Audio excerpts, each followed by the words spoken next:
Корпустағы сабағым аяқталып, жатақханаға қарай бара жатырмын. Сіздерге жолды көрсетемін. Бұл Муканова көшесі, 7-ші, 5-ші, 6-ші жатақханалар орналасқан жер. Мынау 5-ші жатақхана Зета үйінің қасында орналасқан. Ішіне кіріп, мен сіздерге жатақхана жайлы әңгіме айтатын боламын. Сәлем достар, бүгін мен Қарағанды қаласындағы жатақхана жайлы әңгіме айтатын боламын. Мен Кошина Дильназ, 3-ші курс студентімін. Бөкетов атындағы Қарағанды университетінде оқимын. Яғни 3 жыл ішінде мен қатарынан жатақханада тұрып келемін. Жатақхана общага деп айта берейін. Общага жыл өткен сайын әр жерден орын береді. Яғни сіздер ойламаңыздар, 1-ші курста бір общагада тұрдым, соны бітіріп кеткенше тұрамын, сол общагада тұрамын деп ойламаңыздар, ол қате пікір.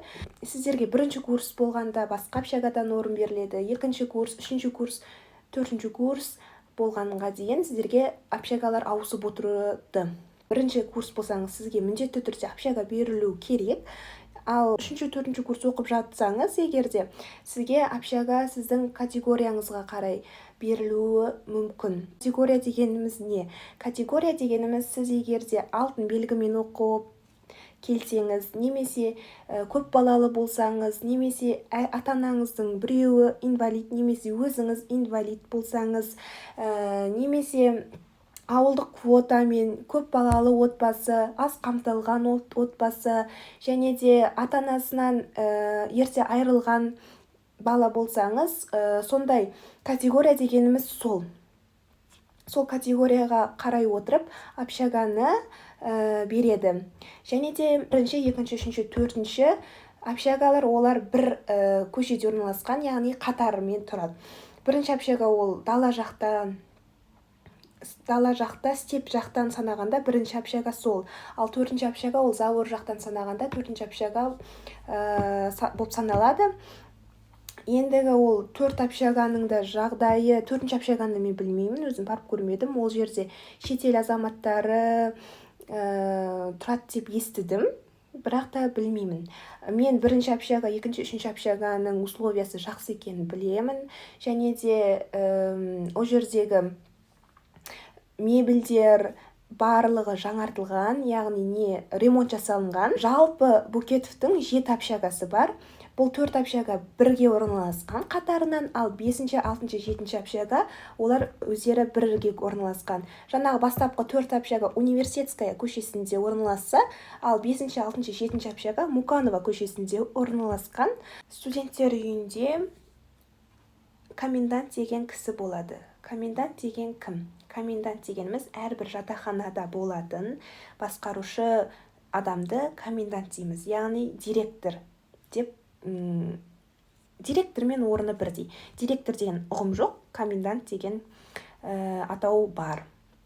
Және де комендантпен қоса барлық жатақхананың үстінен қарайтын, яғни студенттер үйінің төрағасы болады. Ол кісі Бектас Бақытұлы деген, ол кісі өте жақсы кісі. Сіз егерде қыз болсаңыз да, ұл болсаңыз да, сізге деген ақылын, ағалық қамқорлығын әрқашан көрсетіп жүреді, және де студенттерді алға қарай тартып, студенттер қызықсын, жақсы нәрселерді үйренсін, көрсін, білсін деген ниетімен бар өзінің қолынан келетін істерді, жақсылықтарды жасайды, яғни ұйымдастырады, және де студенттерді өзіне тартады. Ендігі вахтерша. Вахтерша дегеніміз ол біздің уақытпен общагаға кешікпей кіруімізді қадағалайды, және де общагадағы тыныштықты қадағалайды.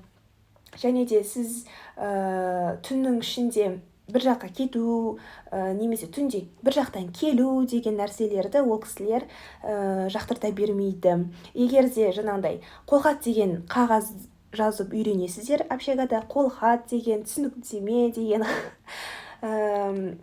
құжаттарды жазып үйренесіздер. Ол кезде қолхатта сіз егер бір жаққа сұранатын болсаңыз, сіз өз жауапкершілігімді өз мойныма алдым деп қолхатты жазып өткізесіздер. Ал түсініктеме дегеніміз, сіз егерде жатақханада бір іс білдірсеңіз, 11, яғни тихий час уақыты 11 болып саналады. 11-ден аса сіз егер комнатада шуласаңыз, немесе асханада бір тамақтың иісін иіс шығартып, күйдіртіп, сондай бір келеңсіз жағдайларға ұшырасаңыз, сондай жағдайда келесі рет қайталамаймын, кешіріңізші деген сияқты түсініктеме жазасыздар. Немесе кешігіп келсеңіздер, жатақхана уақытынан кешіккен болсаңыздар, сіздерге түсініктеме жаздыртады. Және де түсініктеме 3-ден асса, сіз автоматты түрде жатақханадан шығарыласыз.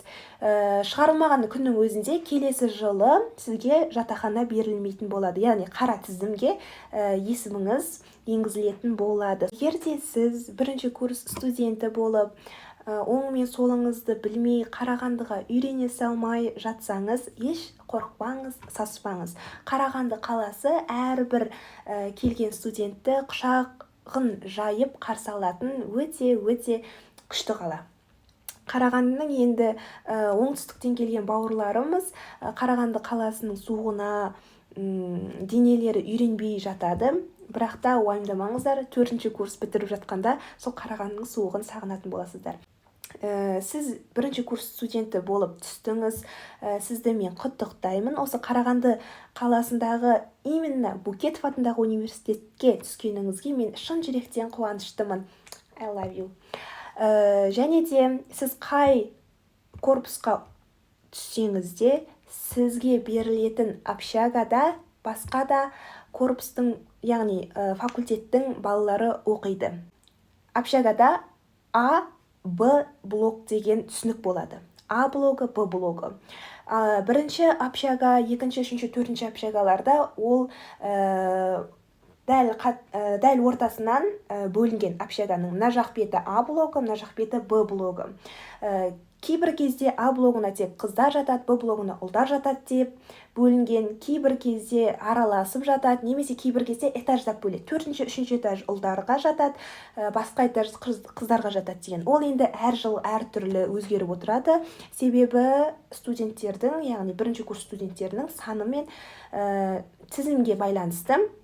Мен қазір 5-ші жатақханада тұрып жатырмын. Ол Муканова 1-6 деген адресі. Бұл адресте жаңа айттым ғой, 5-ші, 6-ші, 7-ші общага осы бір адресте тұрады. Ал бастапқы 4 общага ол Университетская көшесінде орналасқан. Әр общаганың состояниясы әртүрлі. Сізге қай общага беріледі, сол состоянияға үйренсесіз. Бастапқы 1 мен 3-ші общаганың және де Муканова көшесіндегі 7-ші общаганың жағдайы өте жақсы.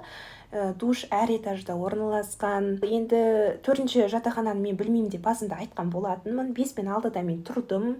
1-ші курста мен 1-ші жатақханада тұрғам, 2-ші курста 6-ші жатақханада тұрдым, 3-ші курста мен қазір 5-ші жатақханада тұрып жатырмын.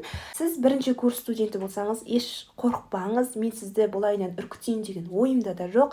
Себебі сіз 1-ші курс студенті болғандықтан сізге 1-ші, 2-ші, 3-ші және де 7-ші жатақханадан орын беріледі. Және де бұл жатақханалардың жағдайы жаңа айтта кеткенде жақсы. Және де жатақханада асхана деген болмайды. Қағаз шығарып алатын орын, ондайлар болмайды. Егер де сіз өзіңіз бен бірге қағаз шығаруға принтер алып келетін болсаңыз, онда сіз жатақханада бизнес жасайтын боласыз. Ендігі бизнес дегенде бастапқыда ол іске де қарсылық тудыратындығы анық. Өйткені сіз общагада мысалға флеш, тағы да басқа горилла, энергетик, кола, чипсы, кириешки, неше түрлі тағамдарды сатуға тыйым салынады негізінен. Тыйым салынады. Дұрыс емес. Бірақ та студенттер, олар әрқашанда бір-біріне бауыр болып кетеді ғой енді. Бір үйде мекен еткеннен кейін бір-бірлері түнгі уақыт қарамай түнгі 1, түнгі 2 мейлі, таңғы 4 жаза салады. Қыздар осындай бар ма? Группа осындай бар ма сіздерді? Яғни бір чатқа қосады. 5-ші студенттер үйі немесе 6-ші студенттер үйі деген. Сол чатта сіздер комендантпен бір чат болады, комендантсыз бір чат болады. Сол чаттарда сіздер өздеріңіздің қажеттеріңізді сұрайсыздар. Бар студенттер өздерін бар деп айтып, сөйтіп ақшаға сатып сөйтіп шағын бизнес жасауларыңызға болады. Бірақ та бұл дұрыс емес. Студенттер үйінде старосты деген ұғым болады. Старосты дегеніміз ол өз араларыңыздан өздеріңіз кім пысық болып көзге ілігеді, сол кісілер қойылады. Бастапқыда 1 ай старостсыз болуы мүмкін, бірақ та старосты ол бекітіледі. Старосты дегеніміз әр общага 9 этажды общага, және де 9 әрбір этаж, яғни бірінші этажда тұрмайды ғой, екінші этаждан басталады. Екінші этаждан бастап 9 этажға дейін, яғни старосталар қойылады, әр этажға бөлек-бөлек. Ұлдардың блогына бөлек, қыздардың блогына бөлек деген сияқты. Және де барлық этажға қарайтын бір старосты қойылады. Ол кісі әрбір этаждың старосталарынан есеп алып отырады. Есеп дегеніміз не? Ол сенбі, жексенбі күндері сіздерге секцияларыңызға не қойылады? Расписание қойылады. Яғни сіздер қай комнатада тұрасыз? Мысалға 305, 308, 306, 307, 310 деген бөлмелері бір секция болып саналады да, және де сіздер суббота күні воскресенье бүкіл комнаталар шығып бірге жиналайды. Секцияны және де ас үйін бірге жинайды. Ал басқа күндері сіздердің комнаталарыңыз қойылады. Мысалы, понедельник күні 305, вторник күні 306, среда 307, четверг 308 деген сияқты солайынан қойылады. Осындай тәртіппен сіздер тазалық сақтайсыздар, және де осы тазалықты тексеретін старосты болады. Егер старосты дұрыс өзінің қызметін орындамаса, ол старостыны алып тастайды. Старосты өздеріңізбен жасты тұлға болғандықтан старостыға бағыну, ол старостыға бағынғаннан ешқандай бір жамандық көреді деген ойда емеспін. Старостыға ешқандай ақы төленбейді, бірақ та сіздер активист боласыздар, көзге ілігесіздер, және де әртүрлі жарыстарға, іс-шаралар болса, сіздерді бірінші ұсынатын болады, және де неше түрлі жерлерге турлар болады. Жаз айында, қыс айларында музейлерге, неше түрлі басқа қалаларға, сол кезде сіздер бірінші көзге ілігіп, сондай жақсы іс-шараларға баруларыңызға мүмкіндік пайда болады. Және де ешқашанда сіздер андай өздеріңізге жауапкершілік алудан қашпаңыздар. Сіз өзіңіз активистка болсаңыз, бұнда жақсы мүмкіндік осы старосты болу. Сіз өзіңіз оқып жатқан универіңізде, тұрып жатқан студенттер үйіңізде де активистка болсаңыз, сізге ол өте үлкен плюс болып саналады. Бірінші курс студенті болып ең алғаш нау қандай қала, мен қайда келдім деген абыр-сабыр ойларыңыз алшақта, өздеріңіз денелеріңіз Қарағандыда, ойларыңыз өз қалаларыңызда сөйтіп қимастықпен жүрген кезде сіздерге ең маңызды керек заттарды айтайын. Бұл общагаға керек дүниелер. Қыз қатты болады Қарағандыда. Сіздерге көрпе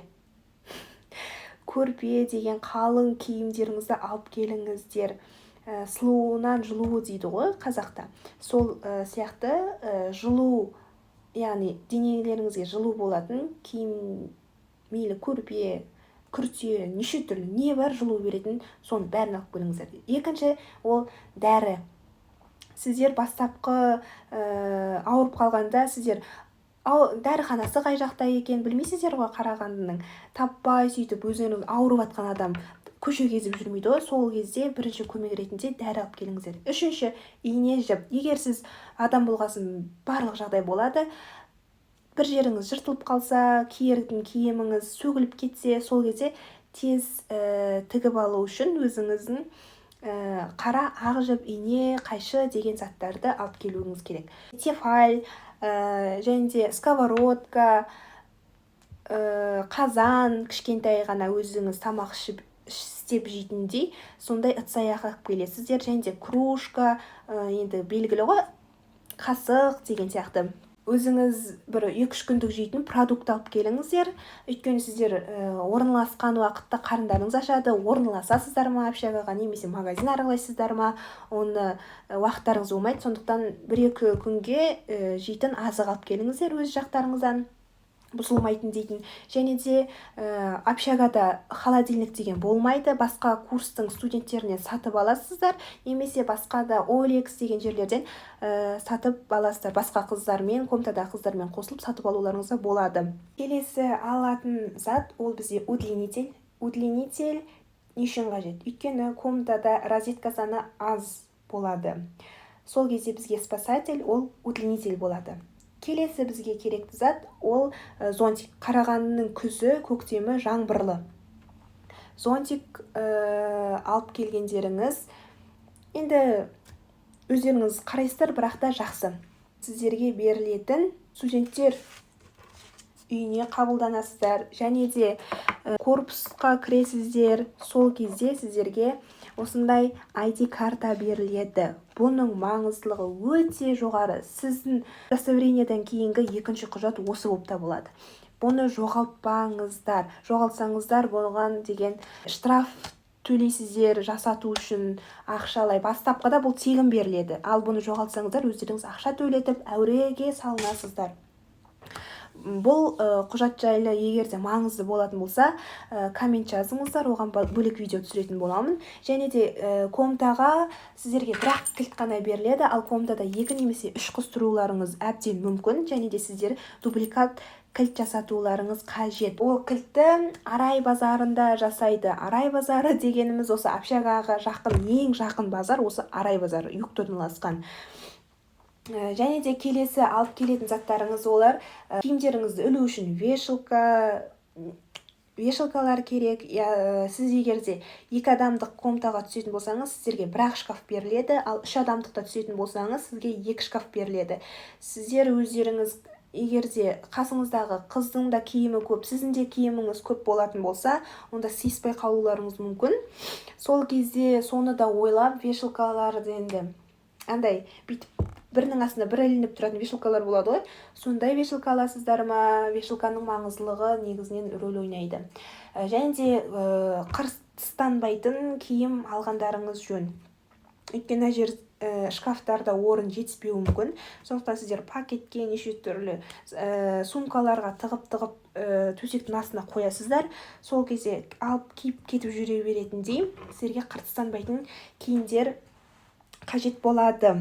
Каспимен қоса бұлай наличка ақша да алып келулеріңіз жақсы.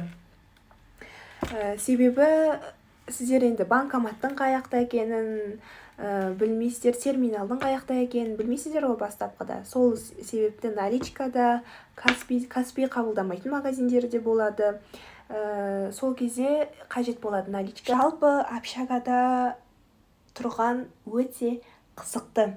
Общаганың әр күні сіздер өздеріңіз қалай өтіп жатқанын байқамай да қаласыздар. Сіздер көрші қыздармен немесе бір комнатада тұратын қыздармен жақын араласып кеткеннен кейін бірге тамақ ішіп, бірге ойнап күліп, бірге қыдырып, немесе бір курстас болсаңыздар, бір курста, бір группада оқысаңыздар, тіпті күшті.